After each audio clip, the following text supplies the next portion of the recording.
इसकी रीजंस क्या है और स्ट्रेटेजिक इंपेरेटिव्स दोनों साइड्स की क्या है इसमें, और पाकिस्तान के लिए क्या इम्प्लीकेशंस हैं इसकी?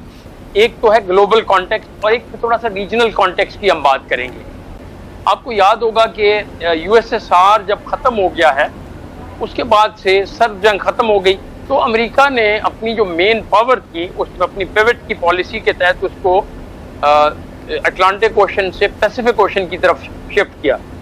एक और बड़ी चीज़ उसने ये की कि उसने जो रीजनल लोग थे, यहाँ पे रीजनल पावर थी, मसलन उन्होंने क्वाड का एक कॉन्सेप्ट लेके आए जिसमें ऑस्ट्रेलिया भी शामिल है, जापान है, इंडिया को कर दिया और इंडिया को शामिल किया।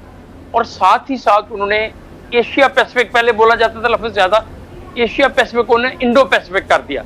इसका मतलब ये है कि इंडिया को बीच में शामिल किया जाए, उसमें इंडियन ओशन की जो सारी की सारी इलाका है, और जो साउथ चाइना सी का है, जहाँ पे चाइना के भी डिजाइन्स थे, तो उसको साउथ चाइना में भी इसको कंट्रोल करने के लिए साउथ चाइना सी में भी वो बिल्कुल एरिया उसके अंदर ही आता है, पैसिफिक और इंडियन ओशन के दरमियान में आगे जाके वो साउथ चाइना सी बिल्कुल पैसिफिक में आता है, ठीक है ना जी, वो इसका हिस्सा है एक्चुअली।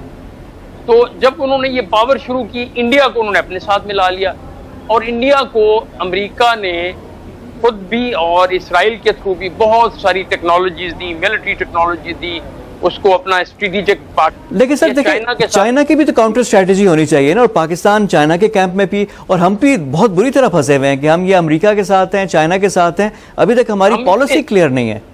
इंडिया जो है वो अमेरिका का हलीफ बन गया। 2-3 एरियाज हैं जो कि वहां पे बोन ऑफ कंटेंशन रहे हैं। एक तो एरिया है अरुणाचल प्रदेश का, जो बिल्कुल ईस्ट में है, जिसको कि चाइना कहता है कि वो पूरा का पूरा सूबा हमारा है, वो स्टेट इंडिया के पास है, लेकिन चाइना कहता है कि वो हमारी है। एक तो वो है कंटेंशन, और वहां पे भी 62 में लड़ाई हुई थी। फिर आप थोड़ा सा आगे आए, भूटान और सिक्किम का एरिया जो है, जहाँ पे डोकलाम 2017 में जो डोकलाम का हुआ था, और ये सारा इलाके में लड़ाई पहले 62 में यहाँ पे भी हुई। फिर तीसरा जो एरिया है जहाँ पे लड़ाई हुई है अभी रिसेंट भी, जिसमें एस्केलेशन, वो लद्दाख का एरिया है। लद्दाख का एरिया वो है जिसमें कि अक्साई चेन का एरिया जो कि ऊपर चाइना के पास है, उससे आप नीचे आते हैं और यहाँ पे पाकिस्तान की भी इन्वॉल्वमेंट एक तरह से हो जाती है कि हम भी पाकिस्तान की भी, जी हम भी बिल्कुल साथ हैं। आप देख रहे हैं, ले एक जगह है ले, जो कि ले में इंडिया का बहुत बड़ा एक अड्डा है, उनका फौजी अड्डा है, फजाई अड्डा है। जनरल साहब जब हमने कारगिल किया था तो ले कारगिल रोड वो अंडर थ्रेट आ गई थी। जी वो बिल्कुल आपको याद है, बिल्कुल सही बात है, आपकी बात दुरुस्त है कि उस वक्त ले कारगिल रोड को हमने थ्रेटन किया था, अपने फायर से, डायरेक्ट फायर से भी हमने थ्रेटन किया था उस वक्त। तो मैं जो बात कर रहा था कि इंडिया ने क्या किया, इंडिया ने देखा कि अमेरिका के उसके ऊपर शय लेते हुए उन्हें अपनी पावर को वहां पे कंसोलिडेट करना शुरू किया, बढ़ाना शुरू किया, और उन्होंने ले से लेकर श्योक और आगे एक जगह आती है दौलत बेग ओल्डी, जी ओल्डी, जहाँ पे रोड आता है, दौलत बेग ओल्डी रोड, जी रोड आता है, वो रोड पहले नहीं थी, उन्होंने ये रोड पिछले 2-1 साल में वो रोड कंप्लीट कर ली। अच्छा, उस दौलत बेग ओल्डी को एक छोटी सी जगह थी, बटालियन माइनस टाइप, वहां पे एक फोर्स होती थी, उसको उन्होंने ब्रिगेड प्लस ब्रिगेड पे ले गया, अभी 2 ब्रिगेड तक की फोर्स वहां पे हो सकती है। फिर ने वहां पे लैंडिंग स्ट्रिप्स भी बनाना शुरू कर दी। चाइना ने जब ये देखा कि यार ये इंडिया तो कोई और गेम खेल रहा है, अमेरिका के कहने के ऊपर या बगैर कहने के ऊपर, वो एक और गेम। और जनरल साहब, यहाँ से जो सीपेक वाला हमारा रूट है, वो भी जिस तरह ले कारगिल रोड का, उसका भी काउंटर था ना एक ये, तो हमारे लिए तो स्ट्रेटेजिकली बड़ा इंपॉर्टेंट है इसको रोकना।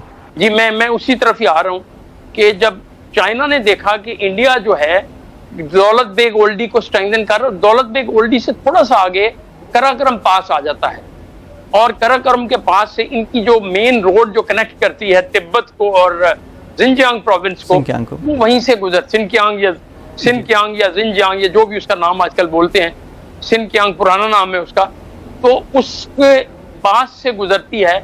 और चाइना ने ये फील किया कि प्रोबेबली इंडिया अपने हलीफों के साथ मिलके सी पैक को थ्रेटन कर रहा है, वहां से भी थ्रेटन कर रहा है, और अल्टीमेटली उनका ऑब्जेक्टिव ये भी हो सकता है कि इस सारे की एरिया को पीछे, उसका बेस को कंसोलिडेट करके पाकिस्तान के गिलगित बल्तिस्तान के एरिया को भी थ्रेटन किया जाए।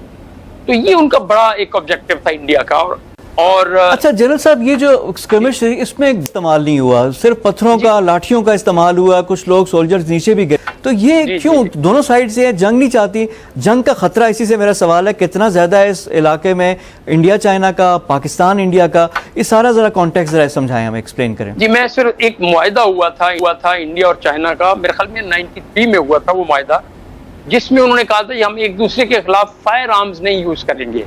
कुछ उसकी उन्होंने SOPs बना ली। अभी आप लेकिन एक चीज देख लें कि उन्होंने चाइनीज ने अच्छी प्रेपरेशन की हुई थी, और क्योंकि हाइट्स थी वहां पे और पीछे गॉर्जेस थी बड़ी बड़ी, उसी दरमियान में ये इंडियन पूरी फोर्स जो गई थी वो फंस गई है। उन्होंने भी फायर कोई नहीं किया।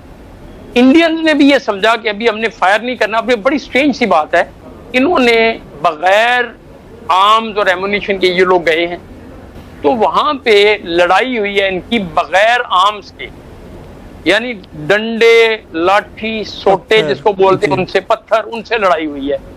बहुत शुक्रिया आपका लेफ्टिनेंट जनरल अशरफ सलीम। आपने जो चर्चा में सुना उससे भारत के अपनी सामरिक क्षमता तथा साथ में विश्व के बड़े देशों के समर्थन का अंदाजा लगा लिया होगा।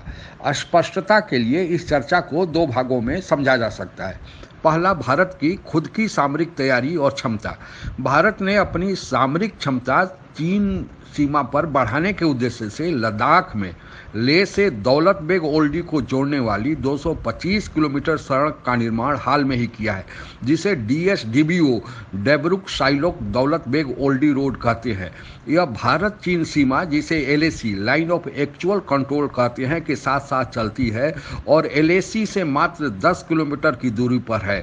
आपको बताते चले कि दौलत बेग ओल्डी में विश्व का सबसे ऊंचा हवाई अड्डा है, जो चीन के किसी भी ठिकाने को पलक झपकते ही यहां से तबाह किया जा सकता है, जिसका खुलासा हाल में ही अमेरिका के ऑक्सफोर्ड यूनिवर्सिटी द्वारा प्रकाशित